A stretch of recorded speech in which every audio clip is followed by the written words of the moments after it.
کسی چیز کو بنانا، اسے اپنے ہاتھوں سے تخلیق کرنا، یہ ایک بہت ہی ذاتی اور اطمینان بخش عمل ہے۔ جی بالکل۔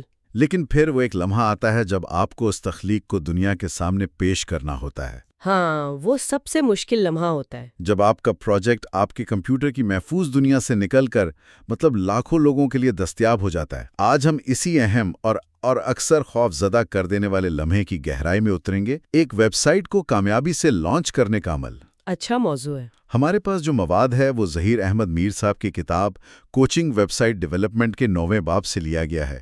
اس کتاب کا جو کوچنگ والا انداز ہے نا، وہ بہت دلچسپ ہے، جو مشکل چیزوں کو بھی بہت آسان اور حوصلہ افزا بنا دیتا ہے۔ تو آج کا ہمارا مقصد صرف یہ نہیں کہ لانچ کے مراحل کو سمجھیں، بلکہ اس خوف کو ختم کریں اور دیکھیں کہ جدید ٹولز، خاص طور پر AI، اس سفر کو کیسے بدل رہے ہیں۔ بالکل۔ لانچ کا دن کسی بھی تخلیق کار کے لیے ایک بہت بڑا سنگ میل ہوتا ہے۔ یہ صرف ٹیکنیکل عمل نہیں ہے، بلکہ ایک نفسیاتی مرحلہ بھی ہے جہاں آپ اپنے کام کو عوامی رائے کے لیے پیش کرتے ہیں۔ کتاب میں ایک بہت خوبصورت بات لکھی ہے، ویب سائٹ بنانا ایک کامیابی ہے، اسے لانچ کرنا ایک جشن ہے، اور اسے برقرار رکھنا پختگی ہے۔ واہ! تو آج ہم اسی جشن والے حصے پر بات کریں گے اور یہ سمجھنے کی کوشش کریں گے کہ اس جشن کو خوف سے پاک کیسے بنایا جائے۔ ٹھیک ہے، تو شروع کرتے ہیں بنیاد سے۔ ہم سب جو اس فیلڈ سے وابستہ ہیں جانتے ہیں کہ ڈومین اور ہوسٹنگ کیا ہیں، لیکن کتاب میں اس کی ایک ایسی شاندار مثال دی گئی ہے جو ان بنیادی تصورات کو بھی ایک نئی روشنی میں دکھاتی ہے۔ نام کی تختی اور گھر والی؟ ہاں، مجھے وہ مثال بہت پسند آئی کیونکہ یہ تکنیکی پہلو سے ہٹ کر اس کے حقیقی مقصد پر زور دیتی ہے۔ کیونکہ یہ کیا سے زیادہ کیوں پر زور دیتی ہے۔ ڈومین یعنی www.yourname.com آپ کی ڈیجیٹل شناخت ہے، وہ نام جس سے لوگ آپ کو پہچانیں گے۔ صحیح۔ اور ہوسٹنگ وہ جگہ ہے جہاں یہ شناخت رہتی ہے، وہ سرور جو آپ کی ویب سائٹ کو 24 گھنٹے 7 دن دنیا کے لیے آن لائن رکھتا ہے۔ لیکن یہاں جو اصل انقلابی تبدیلی آئی ہے وہ ہوسٹنگ کی دنیا میں ہے۔ اچھا، وہ کیا تبدیلی ہے؟ دیکھیں، 10-15 سال پہلے اپنی ویب سائٹ کو ہوسٹ کرنے کے لیے آپ کو ایک ماہر کی ضرورت تھی، سرور کانفیگر کرنے پڑتے تھے اور اس پر سینکڑوں ڈالر خرچ ہوتے تھے۔ یہ ایک بہت بڑی رکاوٹ تھی۔ ہاں، یہ تو تھا۔ آج کتاب میں جن پلیٹ فارمز کا ذکر ہے، جیسے ورسیل، نیٹلیفائی یا گٹ ہب پیجز، انہوں نے اس کھیل کے اصول ہی بدل دیے ہیں۔ وہ کیسے؟ یہ صرف مفت نہیں ہے، انہوں نے ویب ڈیولپمنٹ کو جمہوری بنا دیا ہے۔ آج آپ اپنی ویب سائٹ کو 10 منٹ میں بغیر ایک پیسہ خرچ کیے پوری دنیا کے لیے لائیو کر سکتے ہیں۔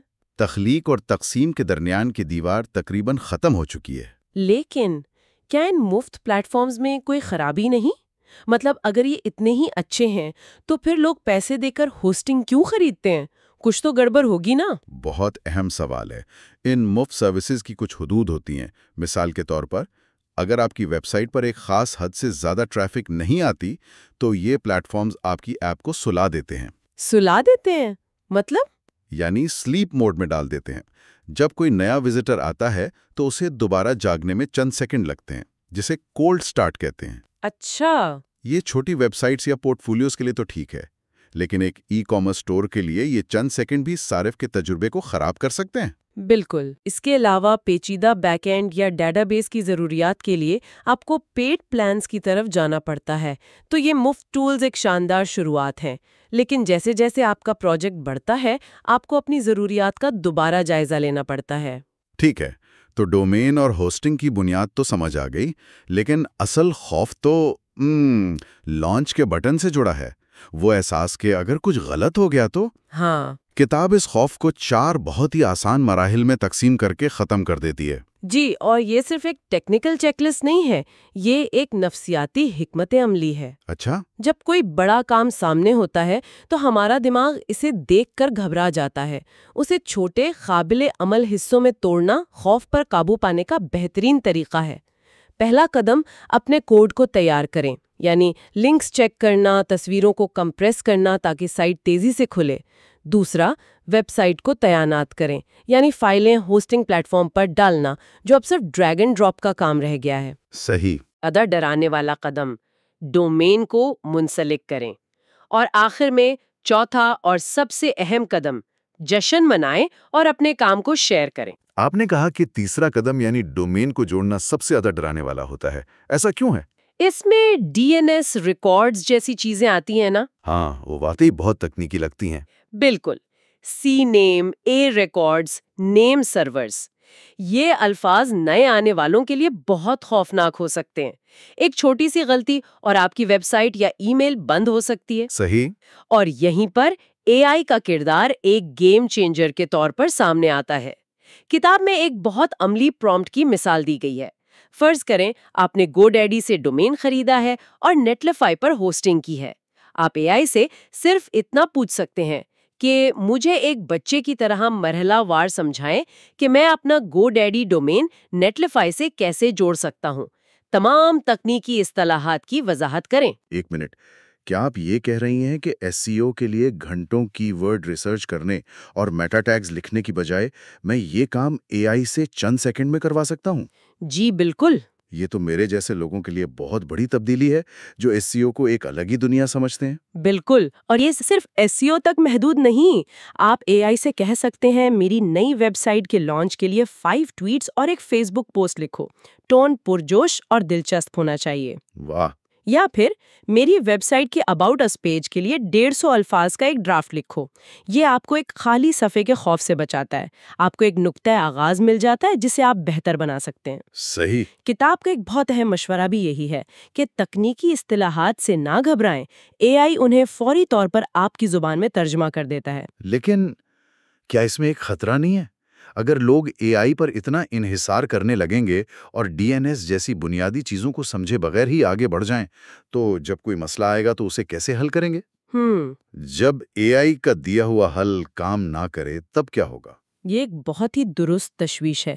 اے آئی ایک آلہ ہے، کوئی جادو کی چھڑی نہیں۔ صحیح۔ اسے ایک معاون یا ایک ٹیوٹر کے طور پر دیکھنا چاہیے۔ بہترین طریقہ یہ ہے کہ آپ اے آئی سے کہیں کہ وہ نہ صرف بتائے کہ کیا کرنا ہے بلکہ یہ بھی سمجھائے کہ کیوں کرنا ہے۔ مثال کے طور پر آپ پوچھ سکتے ہیں سی نیم ریکارڈ اور اے ریکارڈ میں کیا فرق ہے اور میں یہ تبدیلی کیوں کر رہا ہوں۔ اچھا۔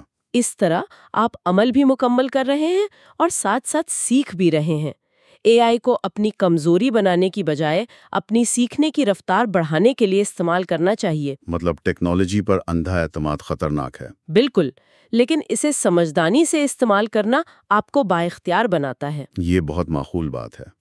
اسی اعتماد کو بنانے کے لیے کتاب میں ایک لانچ چیک لسٹ دی گئی ہے۔ جب میں نے اسے پڑھا تو مجھے لگا کہ اسے صرف چیک لسٹ کہنا ناانصافی ہے۔ یہ تو ایک طرح کا اعتماد کا نقشہ ہے، ایک کانفیڈنس میپ۔ میں آپ کی اس بات سے 100% متفق ہوں۔ یہ ایک نقشہ ہی ہے۔ یہ وہ چیز ہے جو لانچ کے دن کی بے چینی کو منظم تیاری میں بدل دیتی ہے۔ اور اس میں کچھ ایسی چیزیں ہیں جنہیں لوگ اکثر نظر انداز کر دیتے ہیں۔ سب سے اہم جس کا کتاب میں بھی ذکر ہے وہ ہے SSL سرٹیفکیٹ۔ یعنی وہ HTTP سے HTTPS والا معاملہ؟ جی، یہ جو چھوٹا سا ایس ہے نا، یہ سیکیورٹی اور اعتماد کی علامت ہے۔ کتاب میں کوچ کا ایک مشورہ ہے جو مجھے بہت پسند آیا۔ وزٹرز کسی بھی نعرے سے زیادہ HTTPS پر بھروسہ کرتے ہیں۔ لیکن کیا یہ واقعی اتنا فرق ڈالتا ہے؟ آج کل تو تقریباً ہر ویب سائٹ پر ایس ہوتا ہے۔ بہت زیادہ فرق ڈالتا ہے۔ جب کوئی آپ کی ویب سائٹ پر آتا ہے اور براؤزر میں ناٹ سیکیور کا پیغام دیکھتا ہے تو اس کا پہلا تاثر ہی منفی ہو جاتا ہے۔ یہ ایسا ہے جیسے آپ کسی دکان میں داخل ہوں اور وہاں صفائی نہ ہو، آپ فوراً محتاط ہو جائیں گے۔ صحیح مثال ہے۔ خاص طور پر اگر آپ کی ویب سائٹ پر کوئی فارم ہے یا آپ کچھ بیچ رہی ہیں تو SSL کے بغیر لوگ اپنی معلومات دینے سے ہچکچائیں گے۔ تو اس کا حل کیا ہے؟ اچھی بات یہ ہے کہ نیٹلیفائی اور ورسل جیسے پلیٹ فارمز پر یہ مفت اور خودکار طور پر فعال ہو جاتا ہے۔ آپ کو صرف اس بات کو یقینی بنانا ہے کہ یہ کام کر رہا ہے۔ اچھا، اس چیک لسٹ میں SSL کے علاوہ اور کون سی ایسی چیزیں ہیں جو اہم ہیں لیکن اکثر نظر انداز ہو جاتی ہیں؟ 2-3 چیزیں اور ہیں۔ ایک تو ہے فیویکون، وہ چھوٹا سا آئیکن جو براؤزر کے ٹیب میں نظر آتا ہے۔ ہاں، وہ چھوٹا سا لوگو۔ اس کے بغیر آپ کی سائٹ غیر پیشہ ورانہ لگتی ہے۔ دوسرا، تمام لنکس کو چیک کرنا، خاص طور پر وہ جو دوسری ویب سائٹس پر جا رہے ہوں۔ ایک ٹوٹا ہوا لنک صارف کے تجربے کو خراب کرتا ہے۔ اور تیسرا، جو سب سے اہم ہے، ویب سائٹ کو مختلف ڈیوائسز پر ٹیسٹ کرنا۔ کیا یہ موبائل پر ٹھیک نظر آ رہی ہے؟ ٹیبلٹ پر کیسی لگتی ہے؟ موبائل ریسپانسونیس. جی، آج کل 7% سے زیادہ ٹریفک موبائل سے آتا ہے۔ اگر آپ کی سائٹ موبائل پر ٹھیک نہیں چلتی تو آپ اپنے آدھے سے زیادہ ممکنہ صارفین کو کھو رہے ہیں۔ یہ چیک لسٹ اس بات کو یقینی بناتی ہے کہ آپ لانچ سے پہلے ان تمام پہلوؤں کا جائزہ لے لیں۔ یہ تمام تھیوری اور ٹپس بہت اچھی ہیں، لیکن اصل کہانی تب بنتی ہے جب کوئی اسے عملی طور پر کرتا ہے. اور کتاب میں ملتان کی ایک 19 سالہ طالبہ فاطمہ کی کہانی اس سب کو حقیقت کا روپ دیتی ہے. جی، اور فاطمہ کی کہانی اس لیے اہم ہے کیونکہ وہ کسی بڑی ٹیک کمپنی کی انجینئر نہیں ہے، وہ ہم میں سے ہی ایک ہے۔ بالکل. فاطمہ نے سافٹرا اور ایئر ٹیبل جیسے آسان نو کوڈ ٹولز کا استعمال کر کے ہاتھ سے بنی چیزوں کا ایک چھوٹا آن لائن آرٹ سٹور بنایا. جب لانچ کا دن آیا تو وہ گھبرا گئی. اس کے ذہن میں وہی سوالات تھے جو کسی بھی نئے تخلیق کار کے ذہن میں آتے ہیں. اگر کچھ خراب ہو گیا تو؟ اگر ویب سائٹ کریش ہو گئی؟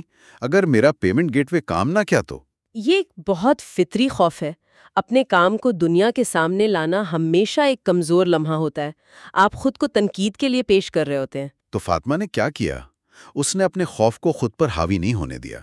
اس نے چیٹ جی پی ٹی سے مدد مانگی. اچھا۔ اس نے ایک سادہ سا سوال پوچھا. میں ایئر ٹیبل اور سافٹ ویئر پر بنا ایک ای کامرس سٹور لانچ کر رہی ہوں. مجھے ایک پری لانچ چیک لسٹ دو. اے آئی نے اسے 12 نکات پر مشتمل ایک بہت واضح اور قابل عمل فہرست دے دی. اور اس میں صرف تکنیکی چیزیں نہیں تھیں بلکہ عملی چیزیں بھی شامل تھیں، جیسے ایک ٹیسٹ پروڈکٹ بنا کر پورا چیک آؤٹ کا عمل خود کر کے دیکھو. واہ، یہ تو بہت زبردست ہے۔ یا اپنے پہلے گاہک کے لیے ایک شکریہ کا ای میل ٹیمپلیٹ تیار رکھو. یہ تو بہت ہی زبردست ہے۔ اے آئی نے اسے صرف تکنیکی گائیڈنس نہیں دی بلکہ ایک بزنس مینٹور کی طرح سوچنے پر مجبور کیا۔ بالکل. فاطمہ نے ایک ایک کر کے ہر نقطے پر عمل کیا. اس نے آدھی رات کو اپنی سائٹ لائیو کی اور جب وہ صبح اٹھی تو کیا ہوا؟ اسے کراچی سے اپنا پہلا آرڈر بھی مل چکا تھا. کیا بات ہے! یہ کہانی صرف ٹیکنالوجی کے بارے میں نہیں ہے، یہ خوف پر قابو پانے اور عمل کرنے کی طاقت کے بارے میں ہے. صحیح۔ کتاب میں ایک اور بہت اچھا کوچ کا مشورہ ہے جو اس کہانی پر بالکل فٹ بیٹھتا ہے. خوف ایک فطری عمل ہے، لیکن عمل خوف کو فخر میں بدل دیتا ہے. فاطمہ کی کہانی اس بات کا زندہ ثبوت ہے. اور یہ کہانی اس بات پر بھی روشنی ڈالتی ہے کہ آج کے دور میں آئیڈیا اور اس کی تکمیل کے درمیان فاصلہ کتنا کم ہو گیا ہے۔ فاطمہ کے پاس کوئی بڑی ٹیکنیکل ٹیم نہیں تھی۔ اس کے پاس صرف ایک آئیڈیا، کچھ آسان ٹولز اور رہنمائی کے لیے اے آئی تھا۔ اس نے مہینوں انتظار کرنے یا کسی ماہر کو ہزاروں روپے دینے کے بجائے خود قدم اٹھایا۔ یہ آج کے ہر تخلیق کار کے لیے ایک بہت بڑا سبق ہے۔ تو اس سب کا کیا مطلب ہے؟ آج کی اس گہری گفتگو سے اگر کچھ اہم نکات نکالے جائیں تو پہلا، ویب سائٹ لانچ کرنا اب صرف ماہرین کا کام نہیں رہا. مفت ٹولز اور اے آئی نے اسے ہر اس شخص کے لیے ممکن بنا دیا ہے جس کے پاس ایک آئیڈیا ہے. بالکل۔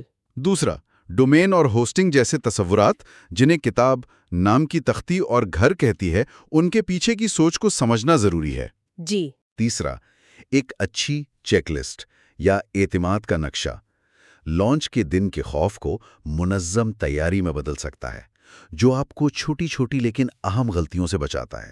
اور یہ بہت ضروری ہے۔ اور آخر میں فاطمہ کی کہانی ہمیں سکھاتی ہے کہ ٹیکنالوجی کا بہترین استعمال تب ہوتا ہے جب وہ ہمیں عمل کرنے کی ہمت دے. بالکل درست۔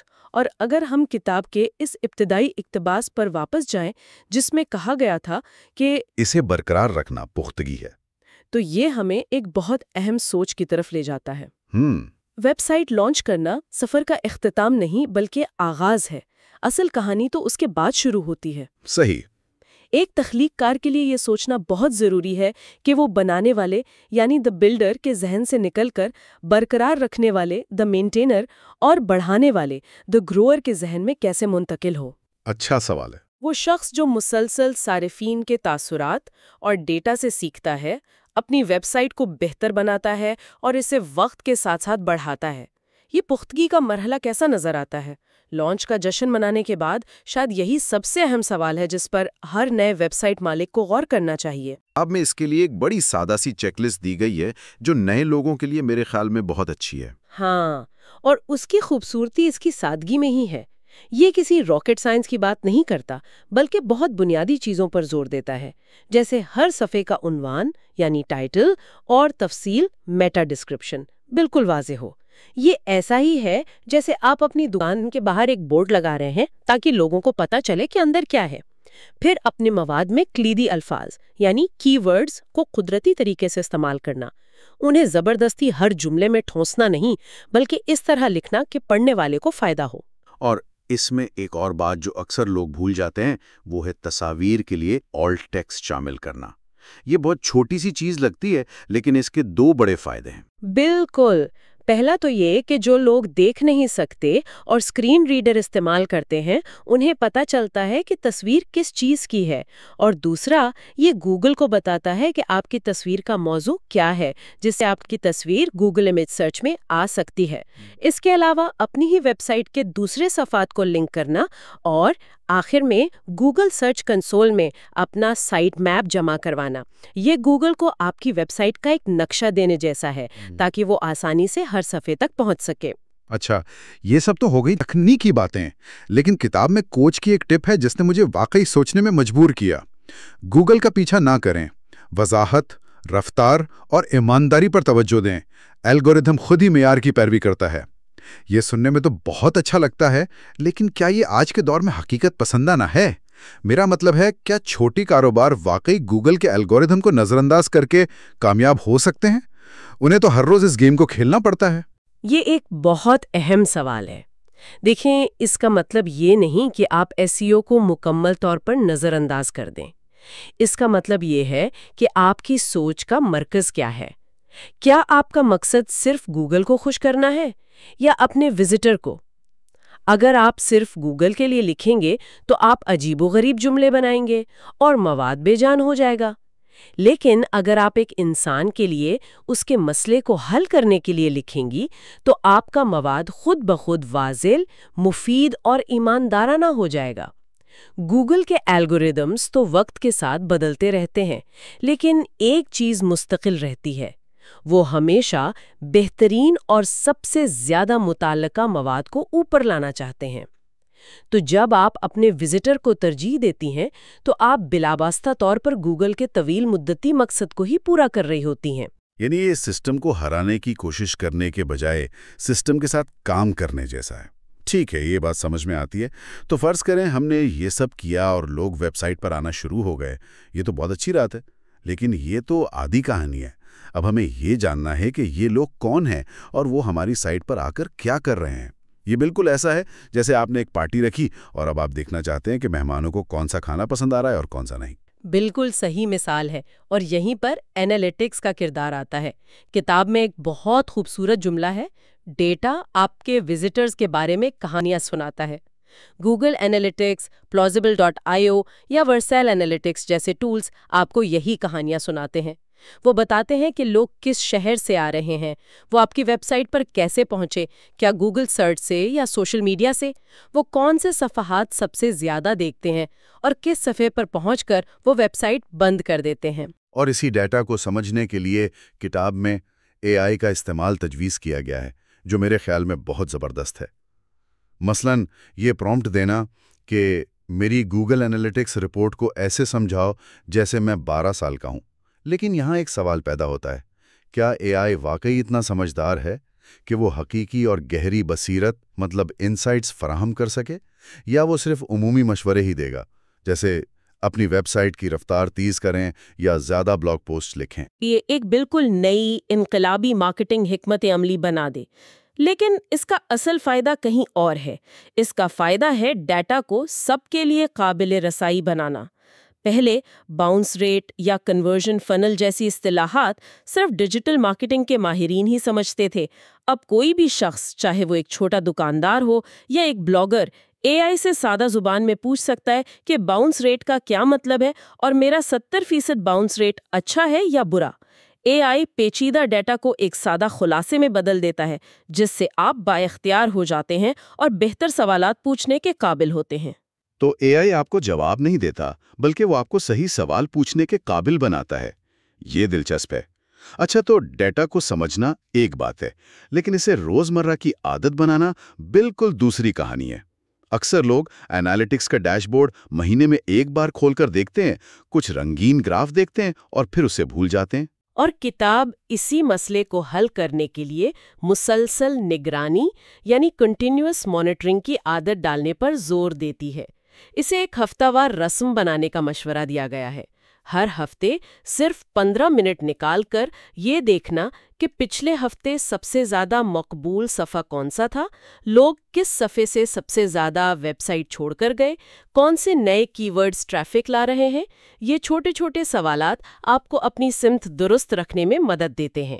اور اس عمل کو آسان بنانے کے لیے بھی اے آئی کا استعمال بتایا گیا ہے، جیسے یہ پرومپٹ میرے پچھلے مہینے کے اینالیٹکس کا خلاصہ کریں اور بہتری کے لیے 3 ٹھوس تجویز دیں۔ یہ ڈیٹا کو عمل میں بدلنے کا ایک بہت تیز طریقہ ہے۔ جی، اور یہ ہمیں کتاب کی ایک اور کوچ ٹپ کی طرف لے جاتا ہے۔ ایک عظیم تخلیق کار کمال یعنی پرفیکشن کا پیچھا نہیں کرتا، وہ ترقی یعنی پروگریس کی پیروی کرتا ہے۔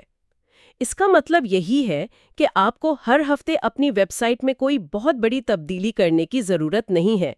شاید آپ پچھلے ہفتے کے ڈیٹا کو دیکھ کر صرف ایک مضمون کا عنوان بدل دیں یا ہوم پیج پر ایک بٹن کا رنگ تبدیل کر دیں۔ یہ چھوٹی چھوٹی مسلسل بہتریاں وقت کے ساتھ مل کر بہت بڑا فرق پیدا کرتی ہیں۔ یہ مجھے اپنے ایک پرانے پروجیکٹ کی یاد دلاتا ہے۔ میں نے مہینوں تک پرفیکٹ ڈیزائن کا انتظار کیا، اور جب تک میں نے اسے لانچ کیا آدھی ٹیکنالوجی پرانی ہو چکی تھی۔